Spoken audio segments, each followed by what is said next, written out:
think if you have a limited budget and you want that high quality content, but maybe not on their channels, utilizing UGC content creators for your own channels can be really great when it comes to ROI. Yeah. Or like even putting money behind it to run them as ads. Yeah. There's so many different opportunities. And I love that you touched on events too.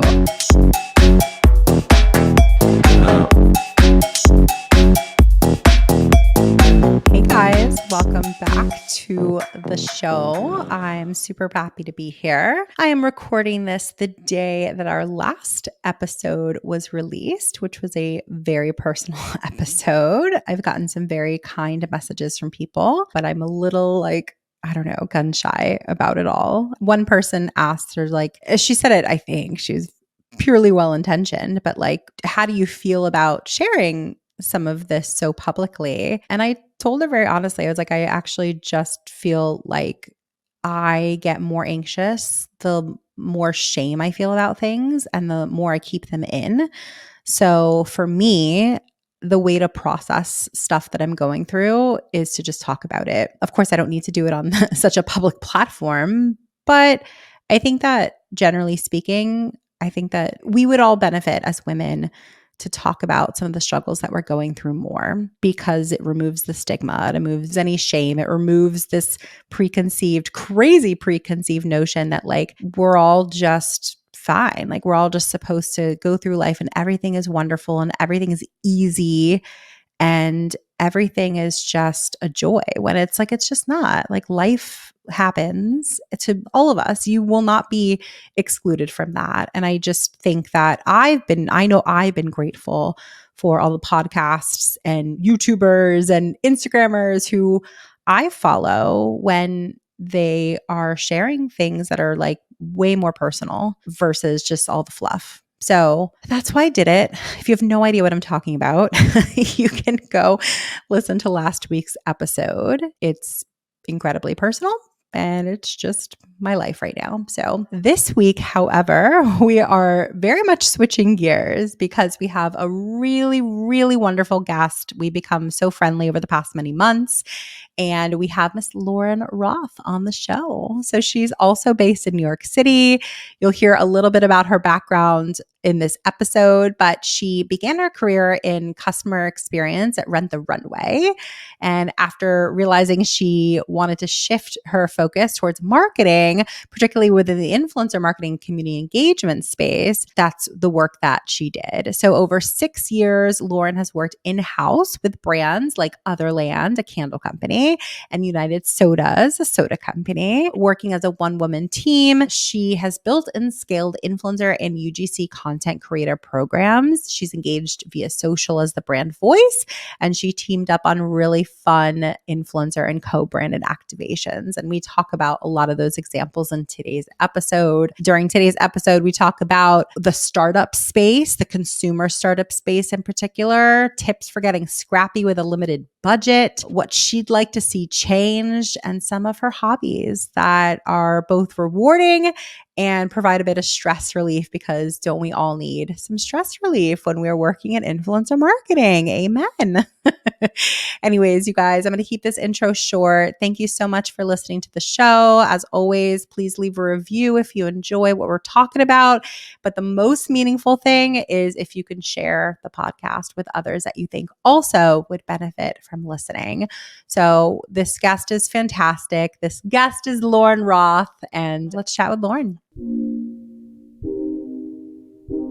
This show is sponsored by Women in Influencer Marketing, better known as WIM, the best online community for the creator economy. You will meet fellow influencer marketers, you'll meet brands, you'll meet talent agencies to talk shop, get hired, and even find a mentor. When you become a member, do not forget to check out all of our incredible resources. For example, we have dozens of masterclasses from the top voices at TikTok, at YouTube, award-winning agencies, and women who are paving the way for us all. So if you want the chance to network with a who's who in influencer marketing, check out what it takes to become a member. Make more money and have fun doing it. Visit iamwim.com/join. That's iamwim.com/join today. And I so look forward to seeing you more around the community. So today we have a very special guest. We have a friend of mine. She is our NYC ambassador, a WIM member, and just an all-around awesome person. So welcome, Lauren. How are you? Good. Thanks for having me. I'm so excited to be on and chat all things influencer marketing. Totally. And we're going to really get into it today. There's a lot of experience that you bring to the table that I think a lot of people would really benefit from learning from. And we have a lot of we have a lot of ground to cover. So I think a really solid place to start. I'm sort of curious because I want to learn more about it. What made you want to get into influencer marketing in the first place? What's your origin story? So I started out in customer experience at Rent the Runway, and I really liked the relationship part of customer experience, but not being behind the screen. And then I pivoted. I got a second degree at Parsons in fashion marketing, got some internships under my belt, and the role kind of within influencer landed in my lap when I was at Otherland. They had an agency they worked with for influencers, but given the budget they were working with and their overall goals for the program, they brought it in-house, and it just kind of made sense for me to take that over because I was doing all of their community engagement on their social channels and already knew what influencers organically liked us and posted things about us. So it was just a great jumping off point. And so there's a bit of a transition, I guess, from fashion marketing. Do you want to get back into fashion influencers in the fashion realm? Is that something that you're still really passionate about? Or now you're more into, I know you've been working a lot at startups. What's your ideal focus? So I really do like the startup space just because I think there's so many cool milestones you can hit within a startup, and you really see the direct impact from initiatives like influencer marketing. But I'm open. I think for me, it's just I really like working with a physical product when it comes to influencer marketing. And I've had that opportunity. I've worked with CPG brands, beauty space, fashion. So we'll see. I've run the gamut when it comes to different areas of consumer goods. Totally. And there is something a little different about working at a brand where there is a physical product that you're selling. What is it about that really draws you? I just think it's cool to see the impact the product can have with the influencer and with their audience. For example, when I was at Otherland, it was pretty cool how the product, it was a candle company, and how it could fit into so many different genres, and testing, what influencer's demo kind of worked best with candles. We even tested bookstagrammers and saw a great response there. So just kind of interesting to see, where a product can fit in where you might not initially think it would.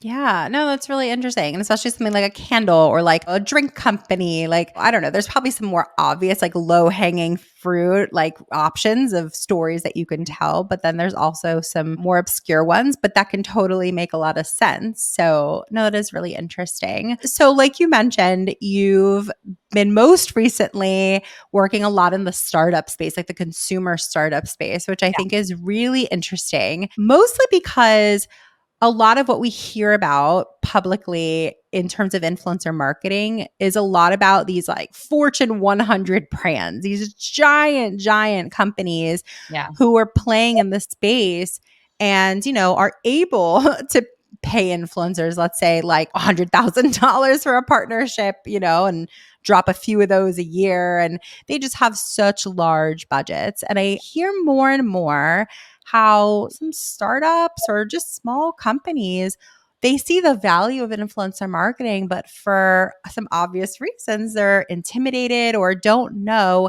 where they fit into it because they don't have these giant budgets that some other companies do. So I'm curious from your perspective, just generally, what do you think more people need to know about influencer marketing in the consumer startup space? Well, like you mentioned, number one, brands are definitely working with a limited budget, at least for the most part. And so it's really up to the people on that influencer team within that brand to get creative when it comes to budgets and making sure it's mutually beneficial for the influencer and the brand. I think too, just being completely upfront from both the influencer and brand side on budget is really important. It negates the back and forth of negotiations and also just negates like an automatic no. I think influencers are a lot of, at least from what I've seen, are a lot more willing to negotiate with brands that they love. But if a brand's not willing to disclose what they're willing to pay, the relationship's not going to go anywhere. And in terms of like, is there like a minimum threshold that you think is appropriate? Like, so if you were to, start working at a brand Yeah. and they're like, never done anything in terms of the influencer space before. And they're like, well, it looks great. And it looks like it could really benefit us. But like, would you say like you need X amount of budget first? Would you go maybe a slightly different route, like the affiliate route or UGC or like, I don't know, there's so many different directions that you can go in, but like, give me some of that like fly on the wall, like conversation that you might prep a new brand with if they're just wanting to enter into the influencer space. Well, number one, I think a lot of brands think, oh, I want to do some influencer marketing for my company, but they haven't researched at all as to the cost influencer is, the different CPM rates that are associated with influencer marketing versus traditional marketing, the time it takes to see the ROI. I think patience is super key. And that's something I like to share with brands I work with. And I think test and learn. I think you need to set aside a budget. I can't really give like a specific because I think it's very dependent on the brand. But if you're not willing to even set aside like $1,000 to test, I think like you're not really open to the idea of partnering with influencers in the best way possible. And you're not going to get the ROI at all if you're just gifting. Yeah, totally. I'd love to talk a little bit about like UGC or maybe an affiliate, things like that. Because like there are different strategies. I feel like gifting is one extreme and then, giant budgets being the other. And there's a lot in between that people are definitely exploring these days. I'd love to hear about like, what do you think are some of the benefits? Let's start with UGC. Like, what are some of the benefits and what are some of the like watch outs? Yeah, so I've been really fortunate in my last role to help build out a UGC content creator program because the brand was lacking content through whether it be photography of their product through UGC or through influencers. So we worked with UGC content creators to get content with the product and with the creator in it. We really wanted content that was lifestyle. And so we started this program with the goals of it being a long-term partnership, working with these creators on a monthly basis for a set number of deliverables and pricing. And what's been cool is that these content creators, like influencers, they know, how to create content that's engaging. We let them really do what they do best, which is create. But a lot of them too are influencers. They do UGC content creation on the side. And so we've benefited in the fact that, yes, they're producing content for us to use on our own channels, but often they're organically posting on their channels because they love the product and they love partnering with us. So you have that opportunity to grow with them, not just through a professional relationship, but organically with their audience, which has been really cool to see. It is cool to see. And I'm sure that like you've learned a lot along the way. People didn't even know how to like properly, I think, define UGC even. Yeah. Like some people say like, is this UGC? I mean, user generated content has been around for the longest time. Like in its purest form, it's just users of your product who happen to like maybe post about it. But it's so interesting that they're like, people who are making entire careers out of just producing user generated content. I think like the operative word is user, that it's like this not anonymous, but like it's not a known influencer face, right? It's not someone recognizable per se. Yeah. And so they're like, I just know how to create content and I can bang out all these videos or photos, whatever, mostly videos, I guess, especially with TikTok and everything. Like there's just so much opportunity. It's really interesting. And so we're talking a bit before about budgets and having a limited budget. And look, sometimes it's because they actually don't really have the budget. But I would say more times than not, it's just that they haven't allotted the budget to influencer Yeah. marketing yet, which I think is important to note because that feels to me more like an opportunity to earn that budget, right? Like it's sort of like a game to me. I'm like, oh, well, it's there, like, and I want it. How do I get it? So I guess like, you get a trial program of sorts, so to speak. And do you have any tips for how to get scrappy with a limited budget? Yeah, I think number one is talking to the people you work directly with and determining the KPIs. If you don't have anything going into a program, you're not really going to be able to prove yourself when it comes to partnering with influencers. I think too, yes, like when you need to get scrappy with a limited budget, like product only partnerships can be great. But I think for influencers, you really want to make them aware that if this is a brand's goal, that it's something they want to, partner with them on once, but continue that long term. So telling that influencer, there is opportunity to grow with the brand. And for me, I can say like I've started out with product only partnerships with influencer, and that's grown to maybe UGC content, maybe paid, perhaps like an event that we hold in New York. There's a lot of opportunity outside of that. And then, yeah, I think like we mentioned earlier and didn't fully touch on, I think there's opportunity for brands to do affiliate programs if they can't do those one-off partnerships that cost a little bit more. So yeah, definitely different ways that you can engage with that limited budget.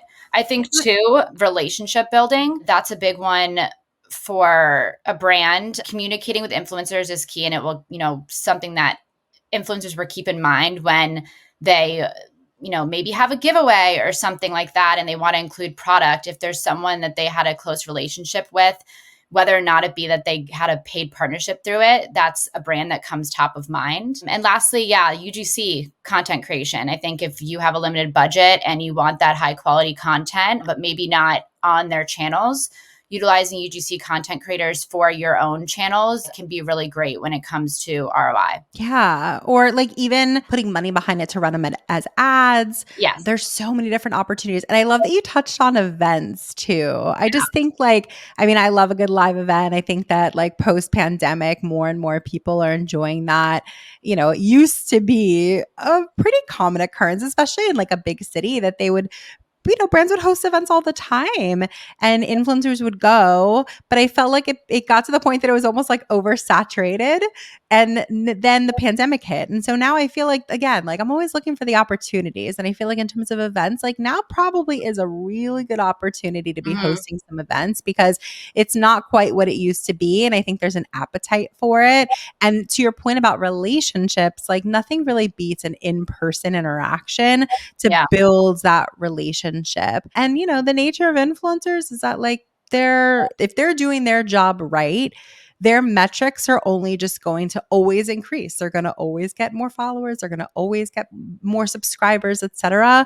And so like to be part of that journey from the beginning is really, it's beyond like a business relationship. It's just like smart relationship building strategy, because they know you from before they were famous, quote unquote. And I think that there's a lot of power in that. And also like that, you saw something in them in the beginning and you invested in them early on. Like people remember those things. And I think that's like not to be undervalued.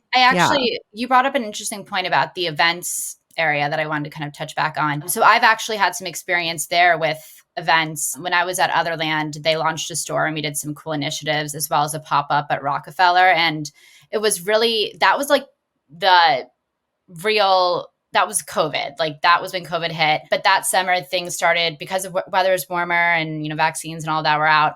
People were getting out and about. And I had the opportunity after years of just talking with these influencers online to invite these influencers to this event and meet a lot of them in person. And it was just fun to be like, okay, I know about your life. Like we know about things happening. Oh, you moved here. You broke up with your boyfriend. Like there's just all those conversations that was really cool to just like put a real face to a name. And I think that really like skyrocketed Otherland's event program because these influencers were like, okay, they're trying to get to know me outside of the platform. And they had so many other brand partnerships where influencers were involved. So it was kind of, it was great. And just a time to get creative and partner with other brands for influencer marketing. How was it though? I mean, I think we mentioned that you're also in New York. So, I mean, you're in a Yeah. huge major market. And so, how was it organizing and planning events in New York City? I can imagine that's like a big undertaking. Yeah. So with all the teams I've been on, it's just been me for influencer marketing. Like, yes, we have the social team or art director who we work with, but I kind of decided to take the initiative to do an influencer activation at the pop-up because we had this spot for 2 months and we wanted that brand awareness and we wanted to get scrappy. So I decided to reach out to NYC based influencers and those focused on NYC content or events happening in New York, and I partnered with 25 influencers, let them invite a friend, and then I just organically reached out to brands within Rockefeller and asked them if they wanted to like partner and just provide like free coffee from Grumpy's Cafe, some drinks at Pebble Bar, Top of the Rock tickets, roller rink.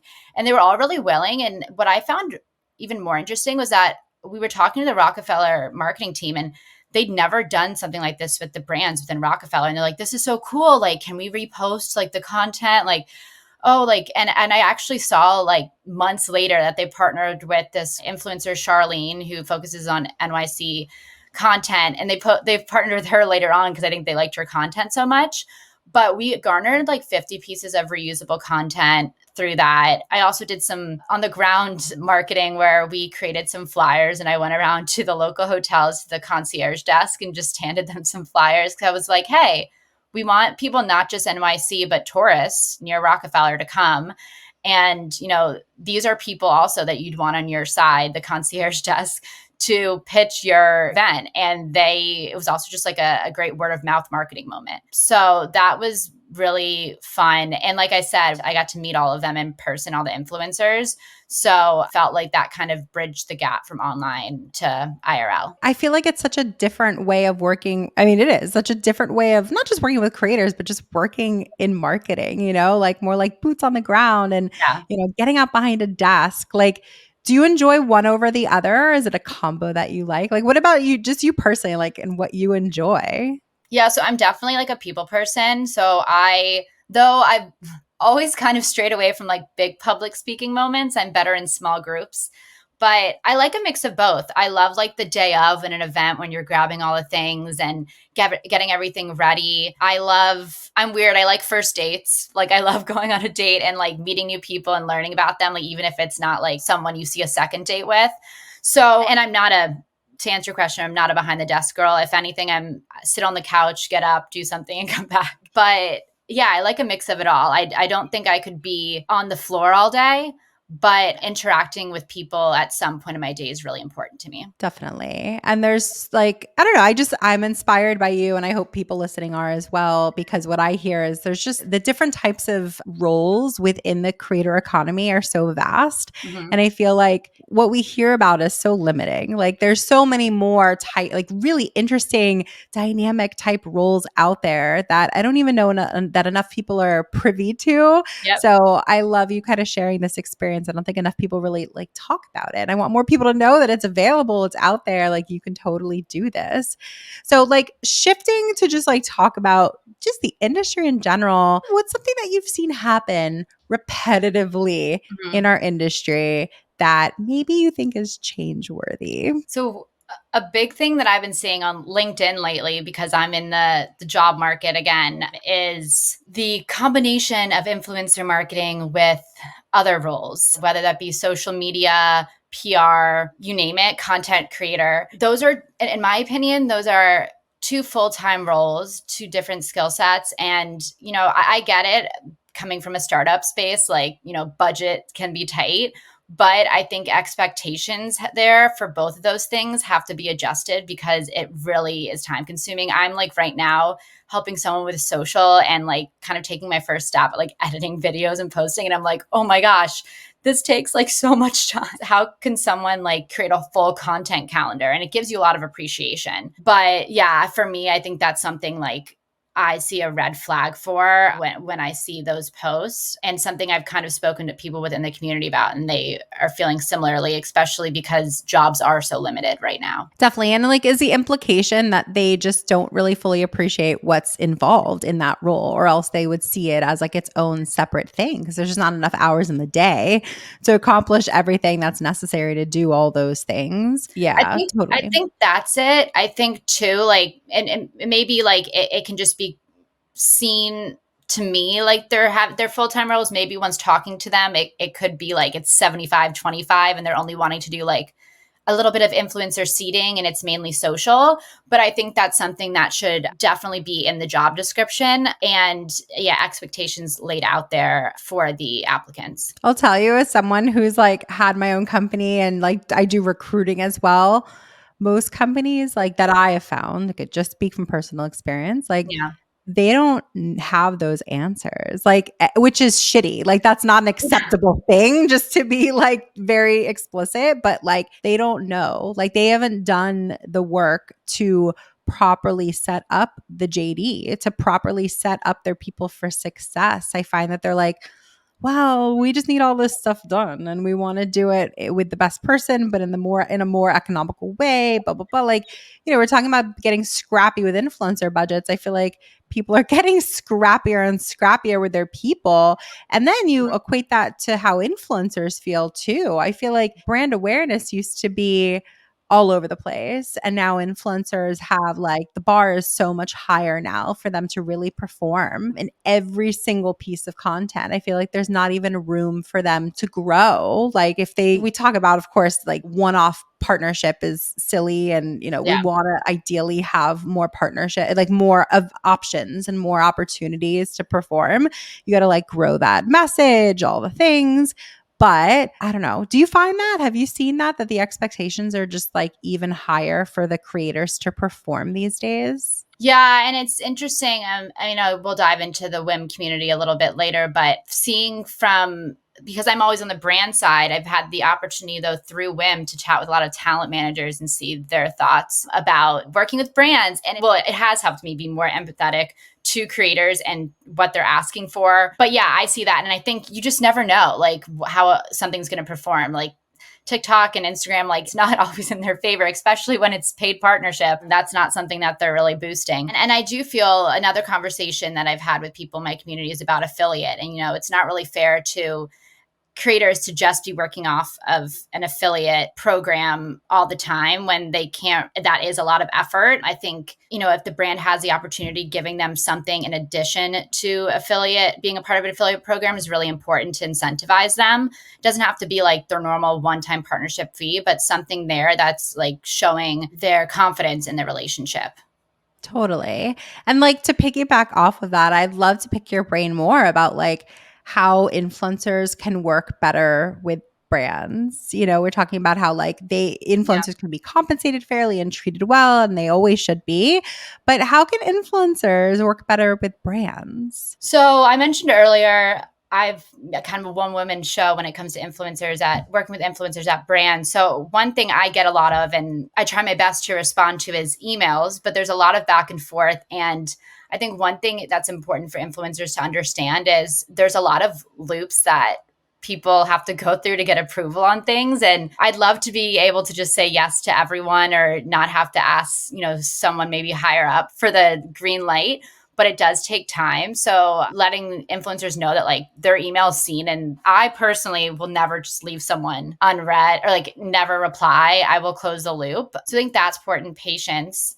I think too, speaking of our marketing budgets, understanding that budgets are often tight when it comes to those startup brands or other brands. And I think negotiation's important. As I also mentioned earlier, a lot of brands don't have a big budget, but they still want to work with influencers in some capacity. So coming in there with an open mind as to how a partnership can work in both favors is important, whether that be long-term partnership, affiliate, something like that. Yeah, no, totally. I think that's really helpful for creators to hear. And patience is something that like not enough people talk about. I swear some of the like more impactful advice that's like ever been given on this show. It's like the simple things Yeah. sometimes. We like overcomplicate things, but like, yeah, if you just had a little bit more patience and just like empathy also for understanding that like in some of these, especially in house, like these teams are small or it's like a one person show.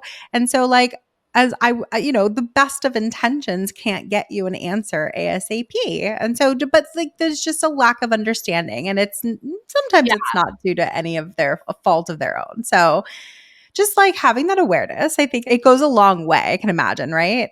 Yeah. Well, and I think too, me coming from the customer experience space, like I was always kind of like the person that got yelled at or like got like if they were upset about an order. So that was kind of, I've taken not only that when I talk to customer service people, I'm very aware that it's not always their issue. And I think that also comes into play here. Like it's not always that person you're directly speaking with who's the final decision maker. So just, Everyone has a boss. yeah.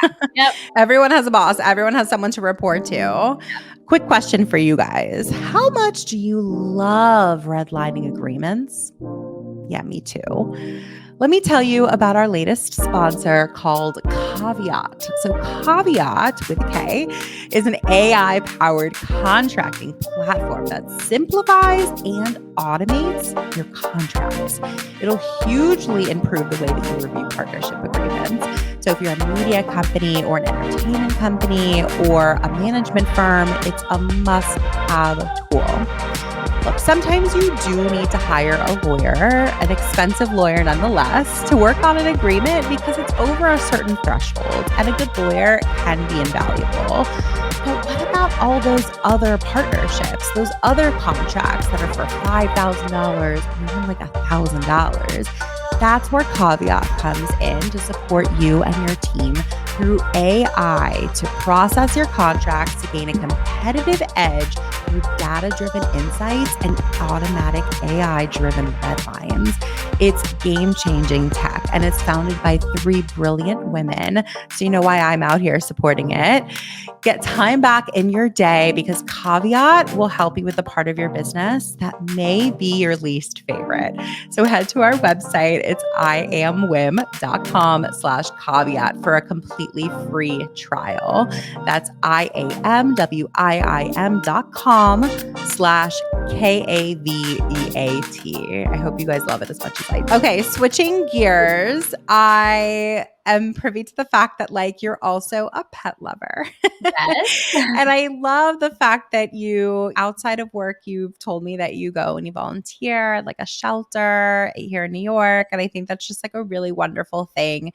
I think that like a lot of women in the industry, like it can be a pretty wild, very work heavy, time heavy environment to be in. We're not saving lives, but we're sure working a lot of hours. Yeah. And so I feel like a lot of women are constantly like, I want to find like something where I can refresh myself, where I can like check out something really enjoyable, perhaps give back, whatever it is. And I think it's really beautiful what you do, and you do it repetitively every week, right? So Yeah. like I'm curious, like how did this become something that's really important to you, and why do you prioritize it for yourself? Yeah, so I started out in the city. I actually fostered a few times through some local foster to adopt brands or companies.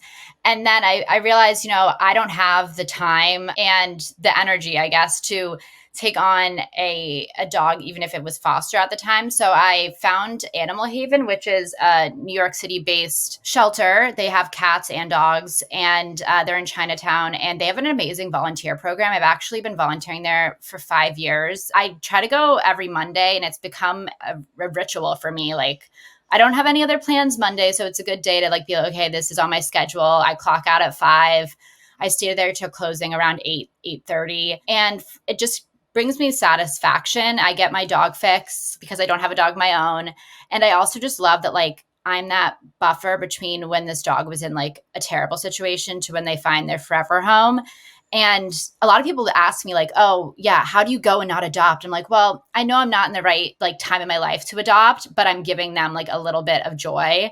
And I know that the shelter takes really good care of them. And through the shelter too, I've met a lot of amazing people, which was also one of the reasons why I wanted to join, was just to meet new people in different circles. And that was pretty cool. Though COVID's definitely was hard to interact with people because everyone had masks on. So then once that ended, I was like, oh, that's what you look like? Like, but yeah, they've done great. And they even have they have two things they called Camp Underdog, which is they have a place upstate. They bring dogs who've been there long term to like have a weekend away. And then they just took over a space above them that used to be a tattoo parlor. And it's like a space they can run around, do more meet and greets, but really let the dogs like play, because a lot of them like do have issues with city noise and don't want to go on long walks, but still need to be exercised. I can just personally vouch and just say, like, it might sound like, from somebody who maybe hasn't worked in a shelter or fostered, like it sounds like this like rainbows and butterflies experience, but like I can personally vouch because I foster Oh as yeah. well. Like it's hard. It can be really hard work. Like you touched on the fact that like some of these dogs don't necessarily respond well to like a city environment. Like that equates to lots of like, they can damage your apartment, they can bark and bark incessantly. Like there's just, these aren't like dogs who grew up in the best circumstances. And so I just bring that up to share, like it's also like a hugely impactful thing that you're doing, because like these aren't just like puppies who grew up in the best of circumstances and everything is okay. So I can imagine it's like really rewarding to doing it. It's great. I mean, I think it's fun, but it's also not glamorous. I will give you that. I think people are like, oh, it's cute. You play with puppies. I'm like, like you walk in there and you know there's dogs in there. but Totally. but yes, it's really rewarding. And yeah, I mean, something like I said, it's just kind of part of my schedule now that I just like kind of not a second thought. So very lucky to have them. And are there other hobbies that you've picked up that like, whether it's, some people meditate every day, every week or whatever. Some people like work out religiously. Some people go for walks. Like some people just like to disconnect by watching like Bravo TV. Yeah. Like what else sort of like disconnects you and just like gets you to like recharge? Well, I'm definitely a crime podcast junkie.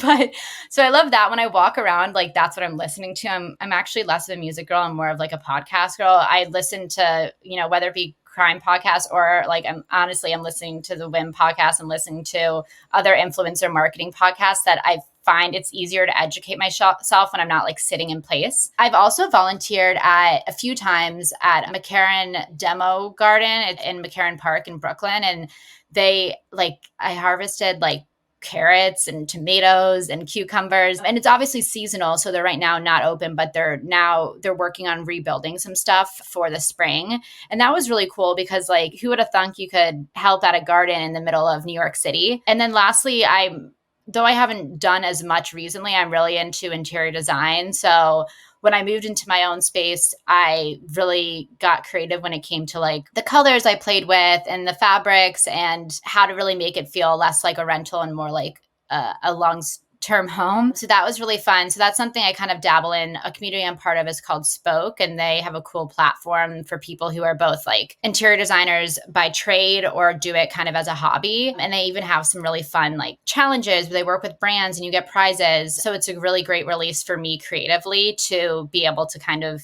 do that on the platform and also kind of stay on top of fun interior design trends. I love that. I love that it's like such a mix of different things, but I love that you found a home for all of them, like a community for all of them. Yeah. Because I can imagine like you're meeting interesting people too, but you're also just doing it for fun. I just think like, I don't know, maybe it's just me, but like I feel like we all need to have a little bit more fun. Yes. Maybe it's like, you know what I mean? Like maybe it's because like our industry could just, maybe I'm just privy to like the most stressful moments because people come to WIM when they're having a problem in a lot of instances.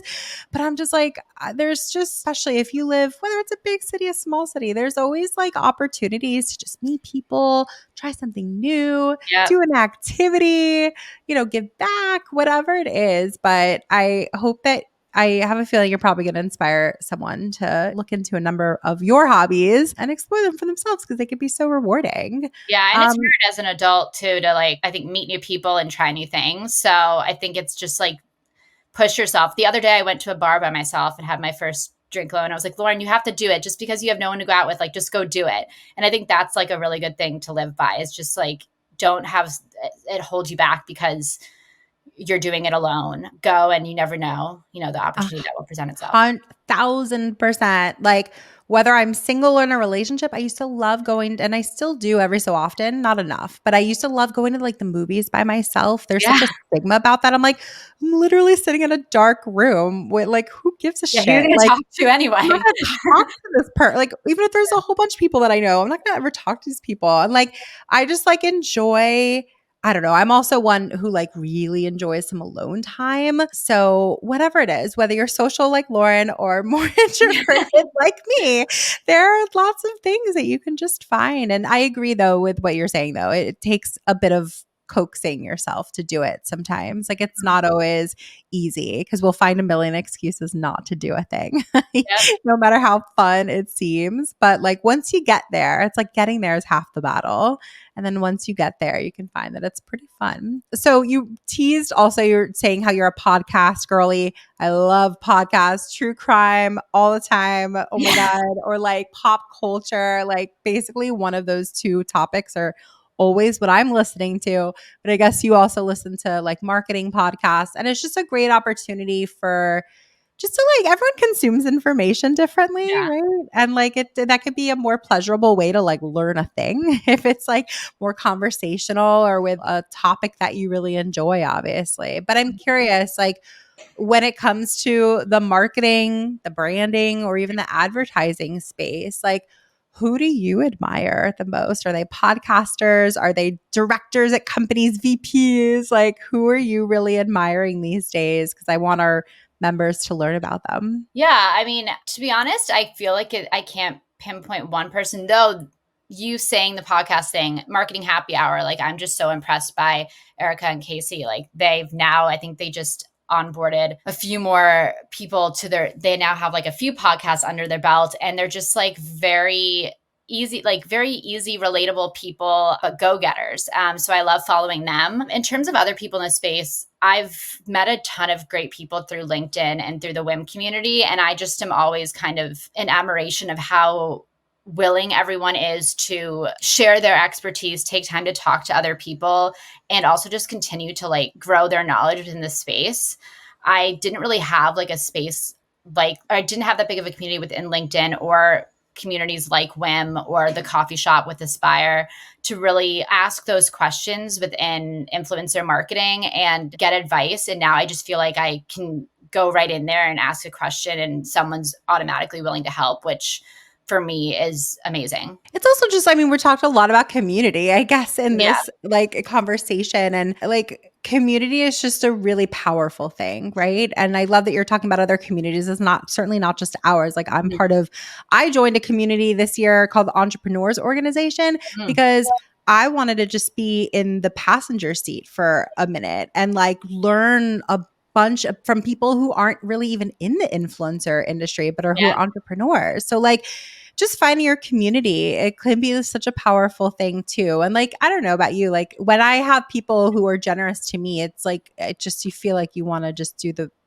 it right back, and pay it forward. Yeah, And it absolutely. inspires you to, be that for somebody else. So I love that you found some of those like communities that really resonate with you and podcasts, the Marketing Happy Hour podcast. So good Yeah. for sure. And so speaking of also like community, we at WIM have launched I guess I just tease this like the intro, but we launched this ambassador program this Yeah. year that you are part of, and you are one of the ones spearheading our New York City events.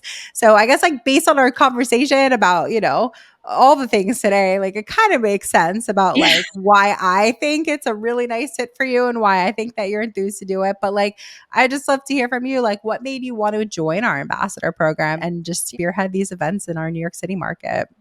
Yeah, I mean, yeah, like you mentioned, we kind of touched on a few of these points, but for me, I really love brand activations, event planning, getting creative, and this definitely had that as well as trying new things and meeting new people. So it kind of combined all of my interests, both professionally and personally.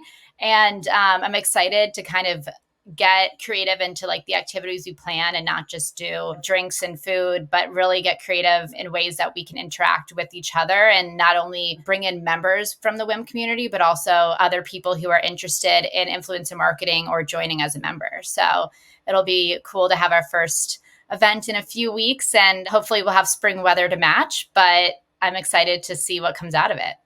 Yeah, for sure. It's going to be so fun. And I guess I can share this, but the date that we're recording this, the first event that we're planning in New York for 2024, it's already sold out, Yeah, I'm which is excited. so exciting. And, we certainly don't want it to feel exclusive. That's not why we made the head count smaller. So we want to keep it intimate. Like we want people to like really have more meaningful relationships with each other. But I love the ideas that you've thrown out. Like we're doing, I don't know. Do you want to share a little bit about what this event is and like what we're thinking with the flowers?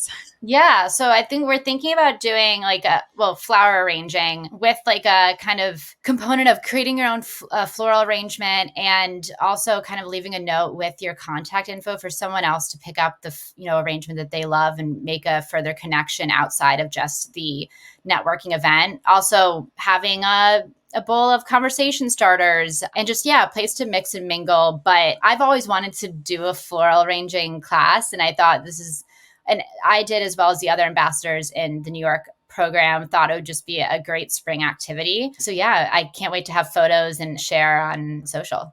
Yeah, I'm super excited for it. Like I'm sort of letting all the ambassadors from different cities like really run with whatever resonates with them. But I'm so glad that you guys were also more into like a more unique idea. Like you said, like other than just a happy hour, that's fun. But like I would rather go to like a floral arranging thing where I'm like doing something with my hands and something that's like a little DIY or crafty. Like, I don't know. That's more fun to me. So anyways, I'm just grateful that you're part of it. I'm so excited for if you're listening and you missed out on this event, you don't have to worry because we are doing these every quarter. So keep an eye on our events page. And also I have a feeling that a lot of our community is going to want to just get in touch with you. Of course, you're part of WIM. So if you're listening and you're on the Slack board, you can easily just send her a message there. But for those who are listening who are not part of the community, what's the best way for people to get in touch with you?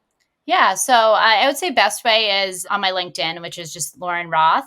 You can also follow me on my Instagram. It's Living La Vida Lauren. But LinkedIn I'd say is best from a connection standpoint. And I always love kind of sharing info about the community of influencer marketing. I love also posting a lot. I've built up my community there a lot. So definitely connect there.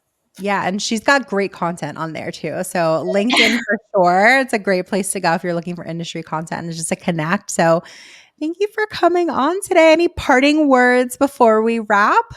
No, I'm excited to have our first meetup in a few weeks. Thanks again for having me. Thank you so much for coming on. So fun. Thank you guys for listening, and we will see you next week. If you enjoyed this episode, we gotta have you back. Check out our website for more ways to get involved, including all the information you need about joining our collective. You can check out all the information at iamwim.com. Leave us a review, a rating, but the most important thing that we could ask you to do is to share this podcast. Thanks for listening. Tune in next week. Tune in next week.